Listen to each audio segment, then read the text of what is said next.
What's up, guys? It's your boy J-Sick here, back with another vlog, and I'll be playing again at Commerce Casino.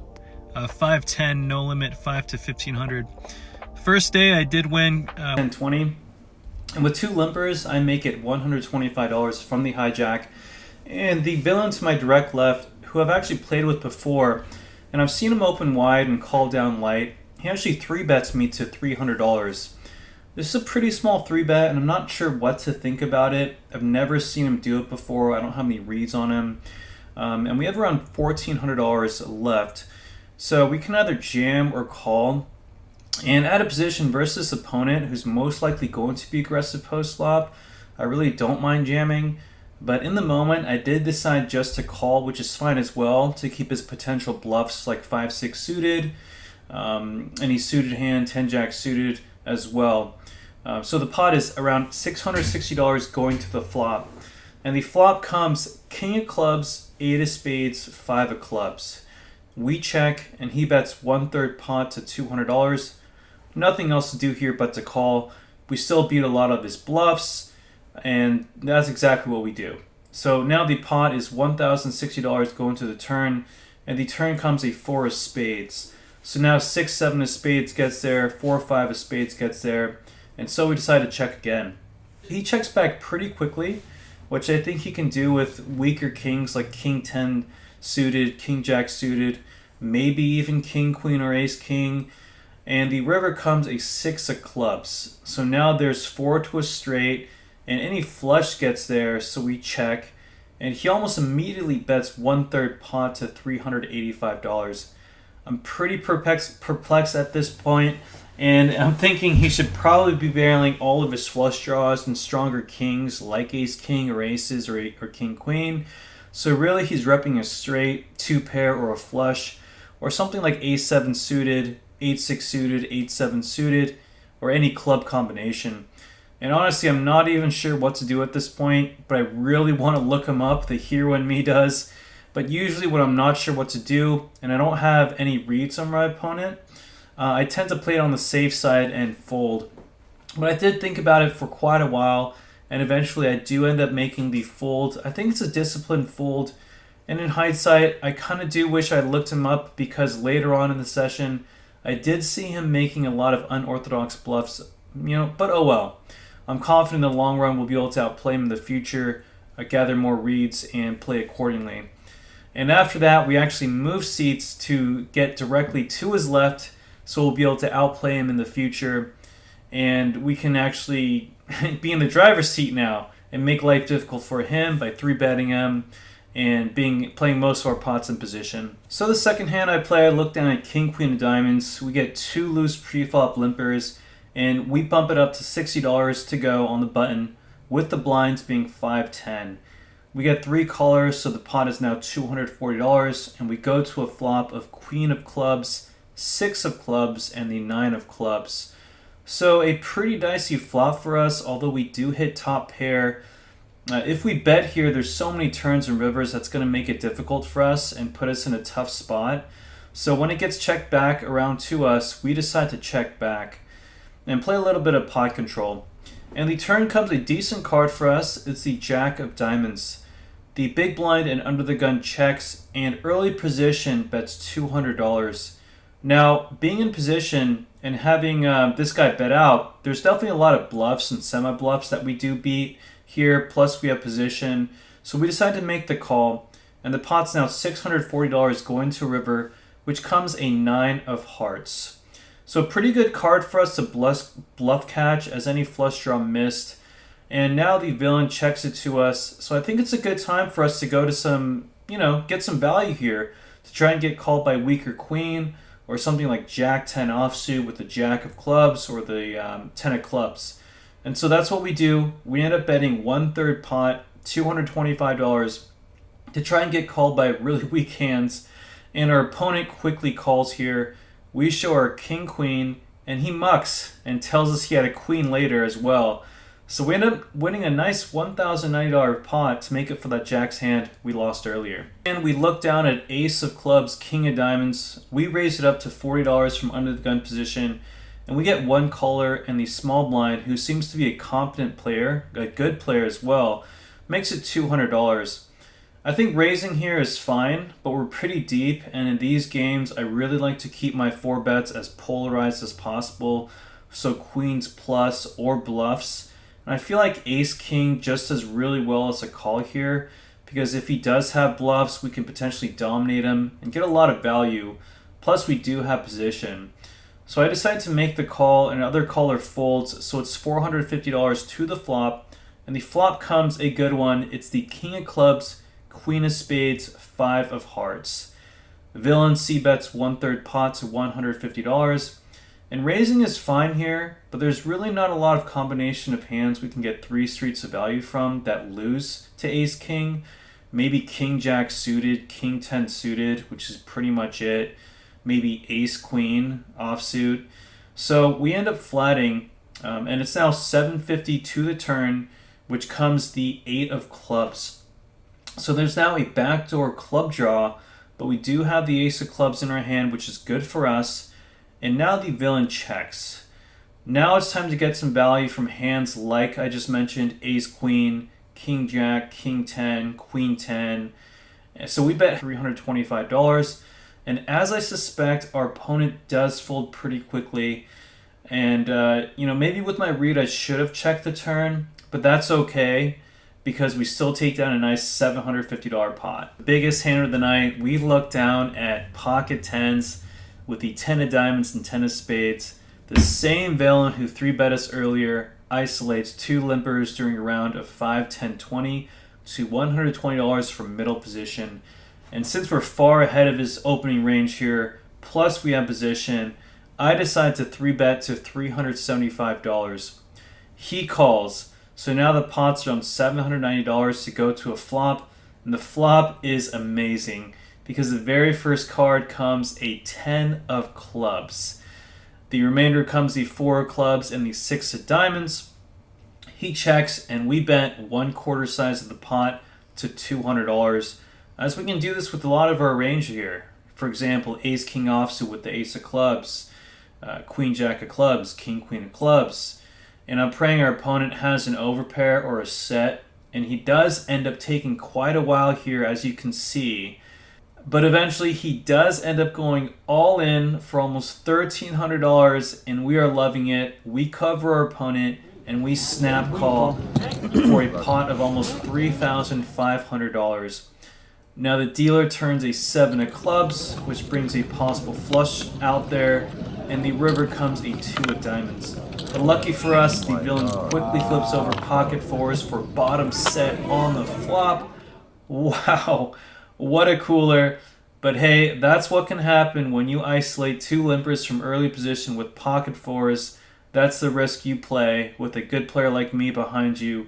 Things like that can easily happen. But I'm extremely happy to win that $3,500 pot and be on the right side of the cooler. And that's exactly why we go ahead and 3-bet pocket tens there, you guys. Alright, it's been a great session for us so far, and we are on a roll. We're up almost $2,000, and hopefully we can continue this run good and continue playing well here. So let's get to the next hand. In the next hand, I look down at king of diamonds, jack of hearts from early position with $20 blind raise on. And in a soft lineup, I think it's fine to raise this from early position, and that's what I do. We raise to $85, and we get the small blind who's pretty loose to call, so it's $190 to the flop, and the flop comes king of clubs, 8 of clubs, and the 9 of hearts. We hit top pair, he checks, and we c-bet $100, half the size of the pot, and he check raises pretty quickly to $300, which is a little concerning, because usually loose passive fish like him will do this with very strong hands. But there's still not enough information about our opponent. That we have top pair and there's a draw out there. So we do end up making the call, hoping he does have a draw. So it's $790 to a turn, which comes the 3 of diamonds. So nothing changes, but strangely our opponent checks, which I'm very suspicious of with that look he gave me. It almost looked like he was checking for me to do something. So I would expect even if he had draws, he should be barreling here or any of his value hands. So I feel like he's really trying to trap me. So I decided to check back as well. And now the river comes an interesting card. It's the Ace of Diamonds.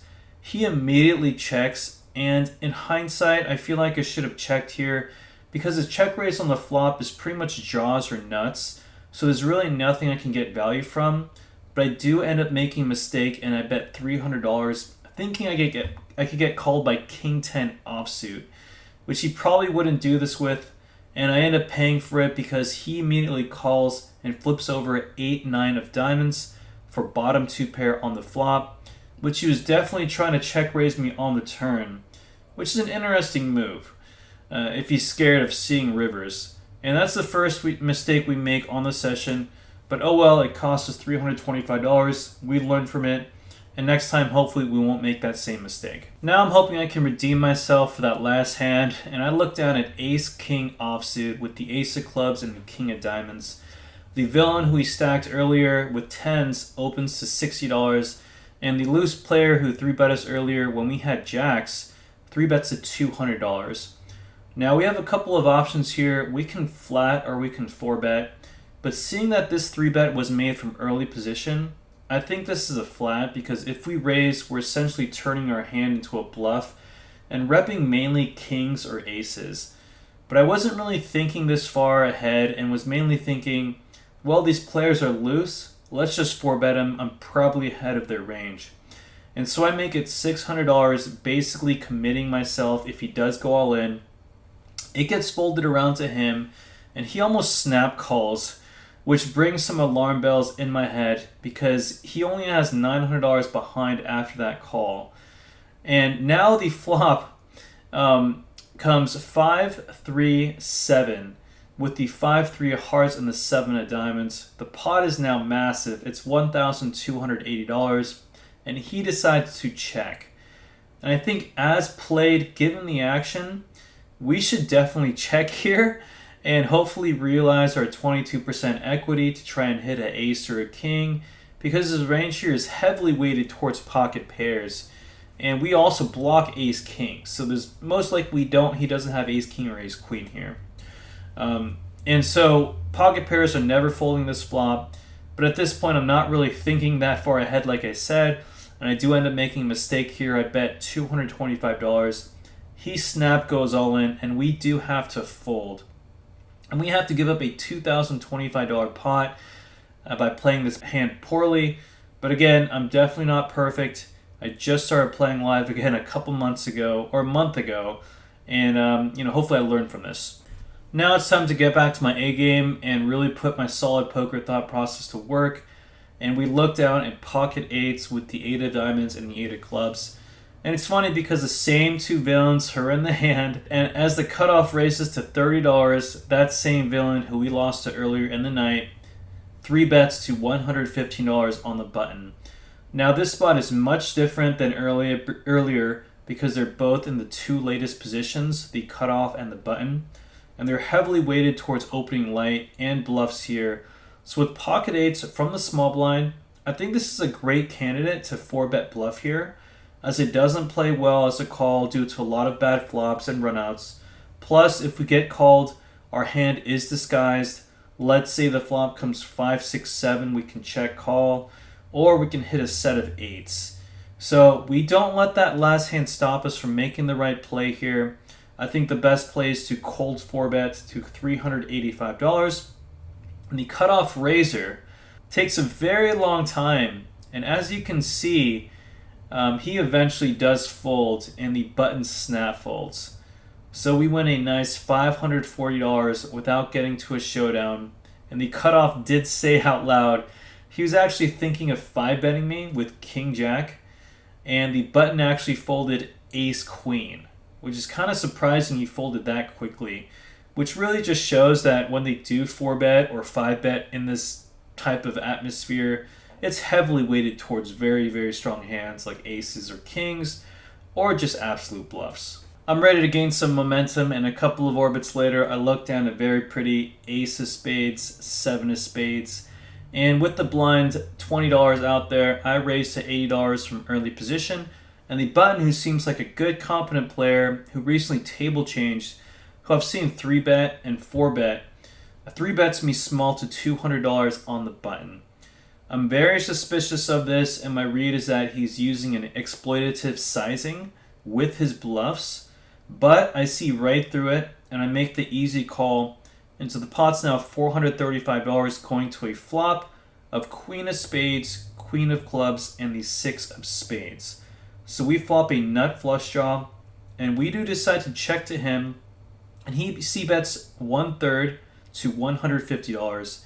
And with this hand, I think it's best to check raise because it doesn't play well on later streets.